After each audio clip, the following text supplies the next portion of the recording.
오늘 성경 말씀은 골로새서 3장 12절에서 17절입니다. 골로새서는 사도 바울이 골로새 교회에 보낸 편지입니다. 단순히 안부를 묻는 편지가 아니라 신앙적인 가르침을 주기 위한 편지입니다. 당시는 기독교 공동체가 시작되던 때였기 때문에 유대교와의 관계도 불분명하고 전반적으로 아무런 체계가 없었습니다. 성경도 없었고 노예나 총회도 없고 교단도 없었습니다. 그래서 골로새서와 같은 편지들은 신앙생활을 하는데 아주 중요했습니다. 당시에는 골로새서만이 아니라 다양한 교회 문서들이 출현했습니다. 골로새서가 신약 성경에 포함되었다는 것은 이것이 영적인 권위를 인정받았다는 의미입니다. 사도 바울은 골로새서 3장 1절부터 17절에서 기독교인을 가리키는 옛사람과 구별되는 새사람이라고 규정하면서 새 사람이 어떻게 살아야 하는가 하는 것을 제시하고 있습니다.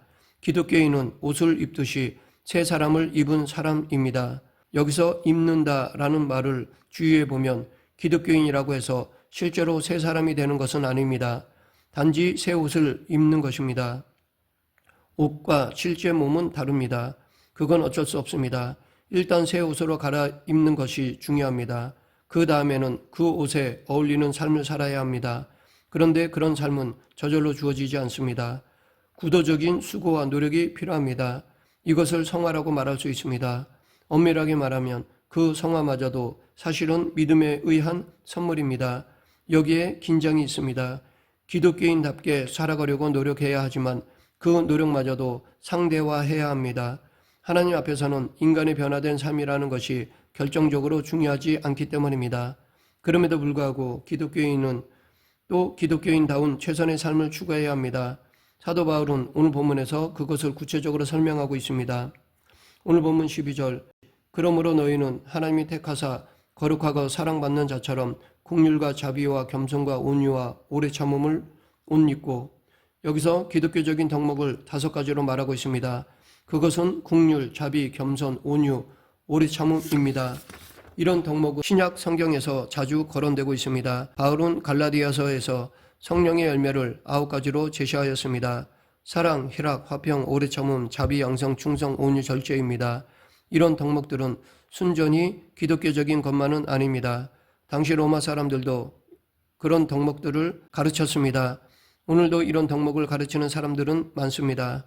그렇다면 이렇게 성경에 나오는 덕목들이 당시 로마라는 문명사회가 말하는 덕목들과 차이가 없다면 우리가 굳이 성경을 읽거나 기독교 신앙을 가질 필요가 있는가라고 생각이 들 수도 있습니다. 그렇습니다. 우리는 세상 사람들이 인정하는 바람직한 삶을 살기 위해서 신앙생활을 하는 것이 아닙니다.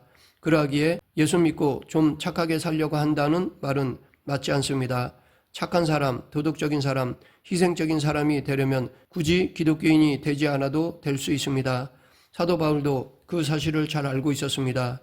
바울이 여기서 세상의 덕목을 제시한 이유는 그것 자체가 결정적인 의미가 있어서가 아닙니다. 단지 기독교인이라고 하더라도 세상의 가치를 부정하는 것이 아니라는 사실을 말하고자 하는 것입니다. 즉 기독교적인 삶의 가치가 세상의 보편성을 거부하지 않는다는 뜻입니다.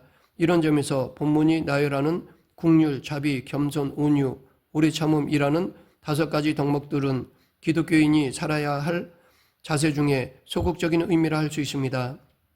여기서 소극적이라는 말은 이런 덕목들이 우리를 구원하지 못한다는 뜻입니다. 이런 덕목들은 우리가 아무리 노력해도 온전히 성취할 수가 없습니다.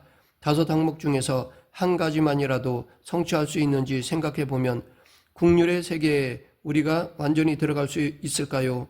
긍휼은 하나님의 속성입니다. 우리가 사죄 기도를 드릴 때 자주 자비와 긍휼이 충만하신 하나님이라고 부릅니다. 루터 성경에서는 긍휼을 상대방을 진심으로 불쌍하게 여기는 것으로 해석하고 있습니다. 즉 극한의 측은지심입니다. 물론 우리가 세상을 살면서 이런 경험을 하기는 할 것입니다. 그러나 그것이 진심인지 아닌지 잘 모릅니다. 자기 연민이 그렇게 표현되기도 합니다. 측은지심이 설령 들었다고 해도 계속되지 않는다는 것은 분명합니다. 더 근본적으로 우리는 상대방을 정확하게 알지 못합니다. 오해하면서 자신이 일방적으로 그런 마음을 느끼곤 합니다. 아무리 노력해도 우리는 긍휼의 사람이 될 수 없습니다. 이런 덕목들로 우리가 구원받지 못한다는 증거입니다. 그렇다면 사도 바울이 제시하고 있는 것들 중에서 무엇이 우리의 신앙생활에서 본질적인 것일까요? 하나님이 행하신 일이 그 대답입니다.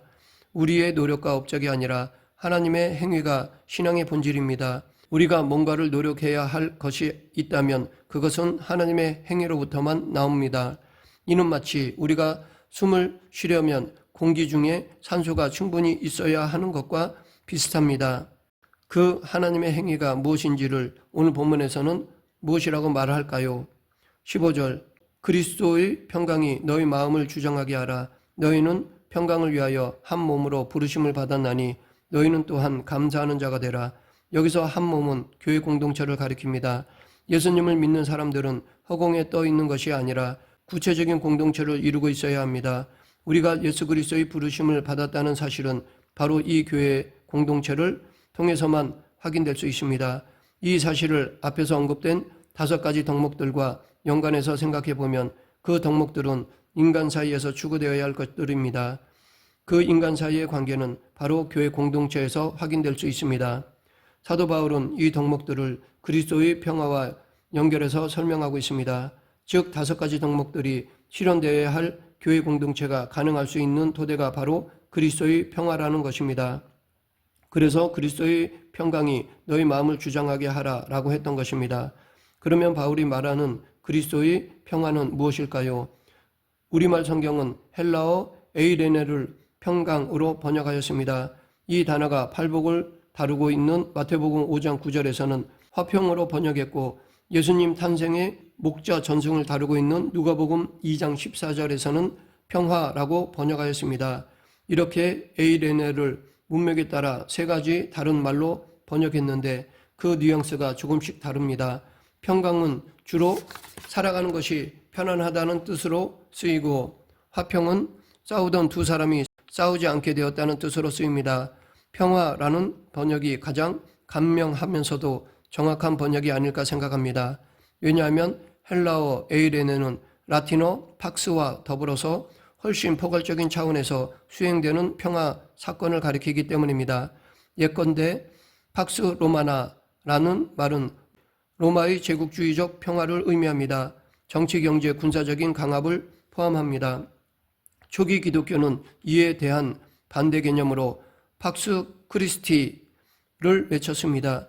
이것은 제국주의적 폭력에 저항한다는 뜻을 포함합니다. 라틴어 팍스 크리스티는 바로 오늘 본문 15절의 헬라어 성경에 나오는 에이레네 투 크리스투입니다. 여기서 말하는 평화는 단지 우리의 기분을 평안하게, 우리 집을 화평하게 한다는 뜻에 머물지 않고 훨씬 근본적인 차원을 가리킵니다. 그것이 무엇일까요? 우선 평화가 실제로 가능한지를 생각해 보겠습니다. 개인적인 차원에서 사람들은 평화를 누리지 못합니다. 평화가 아니라 다툼이 우리의 모든 것이라고 해도 과언이 아닙니다. 평화로운 것이 아니라 오히려 불안합니다. 사회적으로도 그렇고 국가적으로도 그렇습니다. 먹을 것이 부족하기 때문에만 그런 것이 아닙니다. 아무리 소유가 늘어도 그것으로 사람들은 만족하지 못합니다. 상대방을 적으로 생각합니다. 로마의 평화는 다른 나라를 억압적으로 다룰 때만 성립되었습니다. 오늘날의 세계 평화도 마찬가지입니다. 인류 역사에서 완전한 평화가 실현된 적은 없습니다. 그렇다면 에이레네 투 크리스투는 단순히 마음의 평정을 가리키는 것일까요? 아닙니다. 더 근원적인 것을 가리킵니다. 그리스도의 평화는 우리를 죄와 죽음로부터 건져내신 하나님의 구원 사건을 가리킵니다. 예수 그리스도를 통해서 우리는 하나님과의 원수관계에서 친구관계로 변화되었습니다. 원수관계라는 것은 죄와 죽음을 가리키고 친구관계라는 것은 생명을 가리킵니다. 그리스도의 평화는 곧 하나님과의 평화입니다. 그 하나님은 생명의 주인이십니다. 그분과의 관계를 통해서만 우리는 생명을 얻을 수 있습니다. 예수 그리스도를 통해서 우리는 하나님과 평화를 누리게 되었으며 생명을 얻고 구원을 얻을 수 있습니다. 그리스도의 평화는 이 모든 것을 가능하게 하는 생명의 능력입니다. 우리는 이 말을 자주 들어서 너무 뻔하다고 생각할지도 모릅니다. 하지만 우리는 이 사실이 늘 새롭게 경험되어져야 할 것입니다. 물론 이런 경험이 말처럼 그리 간단하지는 않습니다. 그러하기에 우리는 예수님에게 일어난 사건들을 더 깊이 인식하고 살아가야 합니다. 이는 마치 사랑에 빠진 사람이 온 마음을 다해서 상대방에게 가까이 가려는 것과 같습니다. 신약 성경은 모두 이것을 증언하고 있습니다. 예수 그리스도에게 온 마음을 기울인 사람들의 이야기입니다. 이것이 그리스도의 평화에 들어가는 지름길입니다. 그래서 사도 바울은 오늘 본문에서 그리스도의 평화가 너희 마음을 주장하게 하라고 한 것입니다. 즉 그리스도의 평화가 영혼을 지배하게 하라는 것입니다. 그런데 문제는 이 말대로 사는 것이 구체적으로 어떤 것이냐 하는 것입니다. 실제로 그리스도의 평화보다는 세상에서 해결해야 할 문제들이 우리의 마음을 지배하고 있습니다. 그러면 우리는 어떻게 해야 하나요? 오늘 본문은 그리스도 사건에 가까이 가는 방법의 하나로 예배를 말합니다. 오늘 본문 16절 하반절 시와 찬송과 신령한 노래를 부르며 감사하는 마음으로 하나님을 찬양하고 초기 기독교는 정기적으로 예배를 드렸습니다. 만약에 예배가 없었다면 기독교는 일종의 철학이나 사회운동으로 전락하고 말았을 것입니다. 지금도 이렇게 여기는 사람들이 있습니다. 물론 기독교에 이런 요소가 없는 것은 아니지만 본질은 아닙니다. 기독교는 예배를 통해서 자신의 정체성을 유지하였습니다. 기독교는 예배 공동체입니다. 그런데 이 예배에 대한 몇 가지 오해가 있습니다. 하나는 예배 열광주의입니다. 감정을 고조시키면서 어떤 엑스타시스를 경험하게 하는 예배를 가리킵니다. 이것은 고대 이스라엘의 말씀 중심적 제사와 대립되는 근동의 우상 숭배적인 제사입니다.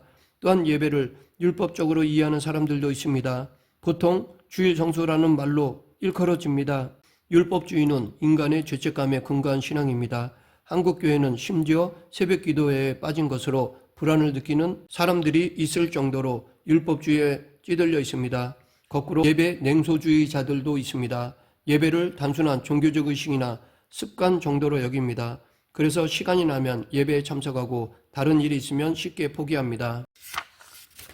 예배를 열광주의, 율법주의, 냉소주의로 접근하면 곤란합니다. 예배는 하나님께 생명의 신비인 영광을 돌리는 지고지선의 종교의식입니다. 바르바더는 고귀한 시간 낭비라는 책에서 이 부분을 설명하였습니다.